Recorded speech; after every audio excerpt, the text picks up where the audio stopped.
ಜಗನ್ ಗುರ್ತಿಟ್ಕೋ, ನಿನ್ನ ತಲೆ ಮೇಲೆ ಕಾಲಿಟ್ಟು ತುಳಿಲಿಲ್ಲ ಅಂದರೆ ನಾನು ಪವನ್ ಕಲ್ಯಾಣೇ ಅಲ್ಲ, ನನ್ನ ಪಕ್ಷ ಜನಸೇನಾನೇ ಅಲ್ಲ ಅಂತ ಸಿನಿಮಾ ಡೈಲಾಗ್ ರೀತಿಯಲ್ಲಿ ಡೈಲಾಗ್ ಹೊಡೆದಿದ್ದ ಪವನ್ ಕಲ್ಯಾಣ್ 21 ಕ್ಷೇತ್ರದಲ್ಲಿ ತಮ್ಮ ಪಕ್ಷಕ್ಕೆ ಸ್ಪರ್ಧೆ ಏನು ಅವಕಾಶ ಇತ್ತೋ BJP TDP ಜೊತೆ ಜನಸೇನಾ ಮೈತ್ರಿಲಿ 21ಕ್ಕೆ 21 ಕ್ಷೇತ್ರನೂ ಗೆದ್ದಿದ್ದಾರೆ.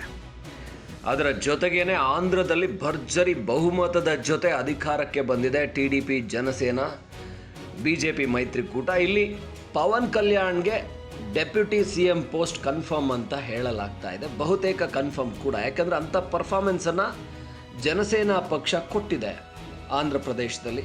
ಹಾಗಾಗಿ ಪವನ್ ಕಲ್ಯಾಣ್ ಸಿನಿಮಾ ಕೆರಿಯರ್ ಎಷ್ಟು ಸಕ್ಸಸ್ಫುಲ್ಲೋ, ಎಂತೆಂಥ ಬ್ಲಾಕ್ ಬಸ್ಟರ್ಗಳನ್ನ ಕೊಟ್ಟಿದ್ದಾರೋ, ರಾಜಕೀಯದ ಕೆರಿಯರ್ ಕೂಡ ಮೊದಲ ಬಾರಿ ಆರಂಭದಲ್ಲಿ ಫೇಲ್ ಆದರೂ ಕೂಡ ಈಗ ಮತ್ತೆ ಸಕ್ಸಸ್ಫುಲ್ ಆಗಿದೆ.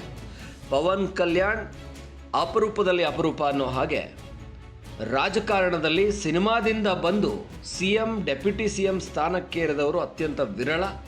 ಅಂತಹ ಸ್ಥಾನಕ್ಕೇರಿದಂಥ ಸೌತ್ ಇಂಡಿಯಾದಲ್ಲೇ ಅತ್ಯಂತ ಹೆಚ್ಚು ಅನ್ಬೋದು. ಅವರಲ್ಲಿ ಪವನ್ ಕಲ್ಯಾಣ್ ಕೂಡ ಒಬ್ಬರಾಗ್ತಾ ಇದ್ದಾರೆ. ಈ ಬಾರಿ ಆಂಧ್ರ ಪ್ರದೇಶದ ರಾಜಕಾರಣ ಇಡೀ ದೇಶದ ರಾಜಕಾರಣವನ್ನು ನಿರ್ಧರಿಸುವಂಥ ಪರಿಸ್ಥಿತಿಯಲ್ಲಿದೆ.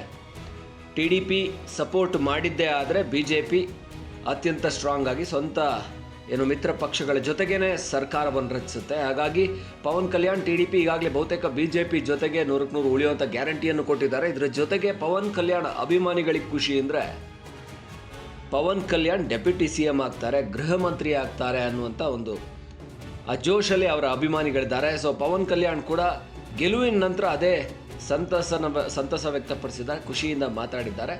ಹಾಗಾಗಿ ಆಂಧ್ರದಲ್ಲಿ ಒಂದು ಸುಭದ್ರ ಸರ್ಕಾರವನ್ನು ರಚಿಸ್ತೀವಿ ಅಂತ ಈಗಾಗಲೇ ಪವನ್ ಕಲ್ಯಾಣ್ ಹೇಳಿದ್ದಾರೆ. ಪವನ್ ಕಲ್ಯಾಣ್ ಉಪಮುಖ್ಯಮಂತ್ರಿ ಆಗಬೇಕು ಅನ್ನೋದು ಒಂದು ಆಂಧ್ರದಲ್ಲಿ ದೊಡ್ಡ ಕೂಗು ಈಗಾಗಲೇ ಸೋಷಿಯಲ್ ಮೀಡಿಯಾದಲ್ಲಿ ಕೂಡ ಅದರ ಬಗ್ಗೆ ಟ್ರೆಂಡ್ ಆಗೋಕ್ಕೆ ಶುರುವಾಗಿದೆ.